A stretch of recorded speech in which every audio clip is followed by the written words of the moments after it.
Hello everyone, আমার daily lifestyle ব্লগে সবাইকে স্বাগত।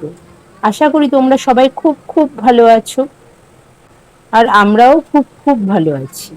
আজকের ভিডিওটি কিন্তু আমার মিষ্টি মেয়ের মিষ্টি গান দিয়ে শুরু করলাম। এখন বাজে সকাল 9টা। ওর বাবা কিন্তু কিছুক্ষণ আগেই ডিউটি চলে গেছে। তারপর মেয়েকে একটু টিফিন করিয়ে রেয়াজে বসিয়ে দিয়েছি। আর ও রেয়াজ করতে করতে আমি যতটা পারবো ঘরের কাজ এগিয়ে নেব। এমনিতেই শরীর এতটা ভারী হয়ে গেছে যে কোনো কাজই আর করতে ইচ্ছে করে না। এছাড়া শরীরে তো বিভিন্ন প্রবলেম লেগেই আছে। রাতে জানো তো শান্তি করে একটু ঘুমোতে পারি না। বাঁদিকে কাত হয়ে শুতে শুতে বাঁদিকের পাঁজরের হাড়ে এত যন্ত্রণা করে যেন মনে হয় সারা রাত বসেই কাটিয়ে দিই। এদিকে দেখো আমার মেয়েকে রেওয়াজ কমপ্লিট করে একটু খেলাধুলো করে নিয়ে আবার পড়তে বসে পড়েছে। ওকে কিন্তু হোমওয়ার্ক দিয়ে দিয়েছি, আর আমি সেই ফাঁকে ঘরটা মুছে নিচ্ছি। তা না হলে কি করবে জানেন তো, ভেজা জায়গাগুলোতে ছুটোছুটি করবে, তারপর পড়ে গিয়ে মাথার মধ্যে লাগবে। এখনো কিচেনে চিংড়ি মাছ পড়ে আছে, ওটাকে আবার বেছে ধুয়ে রান্না করতে হবে। আজকে ঘুম থেকে উঠতে একটু লেট হয়ে গেছে বলে চিংড়ি মাছটাকে আর রান্না করতে পারলাম না। আমার ঘর মুছতে মুছতেই পাশের বাড়ি থেকে আমার এক ননদ ডাকতে এসেছে।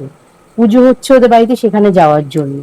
তাই মেয়েকে বললাম তাড়াতাড়ি করে পড়ে নে, ঘুরতে নিয়ে যাব। ঘোরার কথা শুনে ও যে কি খুশি হয়েছে সে আর বলে বোঝানোর উপায় নেই। যাই হোক, তাড়াতাড়ি করে কাজগুলো সেরে নিই। ভিডিওটি স্কিপ না করে তোমরা শেষ পর্যন্ত দেখতে থাকো। আমার যেহেতু ব্লাড গ্রুপ নেগেটিভ, তো প্রেগনেন্সিতে নেগেটিভ ব্লাড গ্রুপ হলে কি কি সমস্যা হতে পারে সব আজকে তোমাদের সাথে আলোচনা করব। প্রথমেই বলি, আমার ব্লাড গ্রুপ এ নেগেটিভ। নেগেটিভ ব্লাড গ্রুপ হলে অনেকেই চিন্তিত থাকে, তাই আমার অভিজ্ঞতা অনুযায়ী এই ভিডিওটি তৈরি করেছি। জানো তো বন্ধুরা, ব্লাড গ্রুপ পজিটিভ বা নেগেটিভ হওয়াটা এটা স্বাভাবিক বিষয়। এটা কিন্তু কোনো রোগ নয়, কিন্তু এটা তখনই চিন্তার কারণ হয় যখন মায়ের ব্লাড গ্রুপ নেগেটিভ আর বাবার ব্লাড গ্রুপ পজিটিভ। আর এর ফলে কি সমস্যা হতে পারে সেটাই এবার আলোচনা করব। এই নেগেটিভ পজিটিভের ফলে শরীরে একটা অ্যান্টিবডির সৃষ্টি হয়।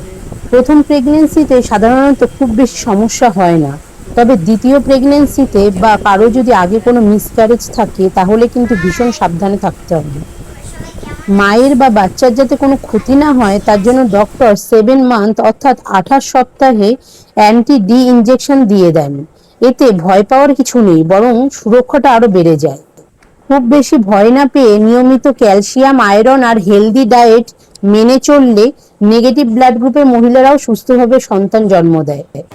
আমার যদি অভিজ্ঞতার কথা বলো তাহলে আমি বলি, আমার কিন্তু ভীষণ রিস্ক আছে। এই কারণেই, কারণ আমার অলরেডি দুখানা মিসক্যারেজ আছে, প্লাস আমার একটা বাচ্চা সিজার, আর এটা হচ্ছে চতুর্থ বাচ্চা। তো আমার রিস্কটা প্রচুর পরিমাণে আছে। এই যে এত কিছু ব্যাপার, এগুলো তো আমাদের মতো সাধারণ মানুষের পক্ষে জানা সম্ভব নয়, কারণ আমরা ডক্টর নই। শুধু যে নেগেটিভ তা নয়, আমার রক্তে হিমোগ্লোবিনের পরিমাণও অনেক কম। ডাক্তার বলেছেন আমার রক্ত দিতে হতে পারে, তাই নেগেটিভ গ্রুপের কাউকে খুঁজে রাখতে, যাতে সে আমাকে রক্ত দিতে পারে। কিন্তু এতদিন হয়ে গেল আমি যাকেই জিজ্ঞাসা করি না কেন সবার ব্লাডই নাকি পজিটিভ। অ্যাকচুয়ালি কপাল বা ভাগ্য বলে একটা জিনিস আছে, জানো তো? বলো বলো, শুভ রথযাত্রা। তোমাদের সবাইকে শুভ রথযাত্রা। যার ভাগ্য ভালো হয় সে জন্মলগ্ন থেকেই সুখী হয়, আর আমার মতো ভাগ্য হলে আজকে হুম, রথ জগন্নাথ বলরাম সুভদ্রা হচ্ছে, কোথায় যাবে? মাসির বাড়িতে যাবে। যাই হোক বন্ধুরা, দেখো আমার মেয়ে আর আমি একদম রেডি থার্সডে হয়ে পুজোতে গেছি। থাকবে আর ফ্রাইডেতে চলে আসবে। যাই এবার গিয়ে একটু পুজোটা দেখে আসি। সারাদিন বাড়িতে একা থাকতে থাকতে না বোর হয়ে যাচ্ছি।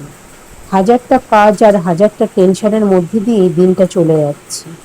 কারোর সাথে কথা বললে জানো তো মনটা একটু হালকা হবে।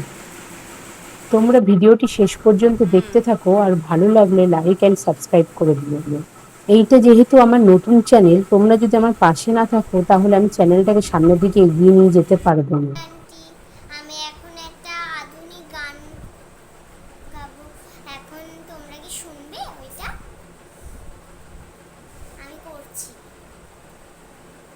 কাটি না সময় যখন আর কিছুতে, বন্ধুর টেলিফোনে মন বসে না, জালনার রিলটাতে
সন্ধে হয়ে গেছে এখন। তো সেদিন আমার মা রথটা বানিয়ে দিয়েছিল, আমি রথ চালিয়ে ভীষণ মজা করেছি, ভীষণ আমি ফান করেছি সেই দিনটা, যেদিনকে রথ ছিল। কিন্তু মা আমায় ঠিকই বলেছে, সন্ধেটা হলে ওখানটায় রথ চালিয়ে চালিয়ে যেত, যেখানটায় যেত ভীষণ আনন্দ পেত। আমিও ভীষণ আনন্দ পেয়েছি আর ভীষণ মজা হয়েছে। ফার্স্ট টাইম আমি জগন্নাথ দেবের রথ চালিয়েছি, তো একই সঙ্গে বড় রথ দেখেছি। তো বন্ধুরা, আমার মেয়ের এই মিষ্টি গানটা তোমাদের কেমন লাগলো অবশ্যই কমেন্টে জানিও কিন্তু। ও কিন্তু গত কয়েকদিন ধরে এই গানটা নিয়ে খুব মেতেছিল। স্কুল থেকে ফিরে পড়া শেষ করেই ও গানটা বারবার গুনগুন করছিল। বাচ্চারা যখন তাদের পছন্দের কাজটা এভাবে মন দিয়ে করে তখন তাদের সেই উদ্যম দেখে অবাক হতেই হয়। ওর গানটা এতটা পছন্দ ছিল বলে আমি কিন্তু এই গানটা ওকে তুলিয়েছি। ও গান শেখে ঠিকই, কিন্তু ও যে টিচারের কাছে গান শেখে উনি না অনলাইনে ক্লাস করায়, জানেন তো। উনি এত ক্লাস কামাই করে যে মাসে একটাও হয়তো ক্লাস করে না। আর সেরকম আমাদের এখানে ভালো কোনো টিচারও পাচ্ছি না যে গানের ভালো টিচারের কাছে ওকে দেব। আর এই অবস্থার মধ্যে আমার পক্ষে সম্ভব নয় দূরে কোথাও নিয়ে যাওয়া। তাই এক প্রকার বাধ্য হয়েই এই টিচারের কাছে ওকে দিতে হয়েছে। উনি ওই মাঝে সাঝে একটা একটা করে ক্লাস করেন, ব্যাস ওখানেই শেষ। ওই স্বরলিপি টরলিপি ওগুলো শেখান। কিন্তু আমার মেয়ের গান করার এতটা ওর ন্যাক আছে যে বাধ্য হয়ে দেখি এই গানটা কয়েকদিন ধরে এত পরিমাণে করছিল, আমি এই গানটাকে তুলিয়ে দিয়েছি। এমনিতেই আমি অনেক কষ্ট ওকে স্কুলে নিয়ে যাই। এই 8 মাসের প্রেগনেন্সিতে স্কুটি চালিয়ে স্কুলে নিয়ে যাওয়াটা কিন্তু কম ব্যাপার নয়। আমি অন্য একটা ভিডিওতে অবশ্যই তোমাদের সাথে সেই ইয়েটা শেয়ার করব। এই যে এতদিন এক্সাম চলছিল আর কালকেই না এক্সামটা শেষ হয়েছে, তো রোজ আমাকে স্কুলে নিয়ে যেতে হয়েছে কিন্তু এই কটা দিন ধরে।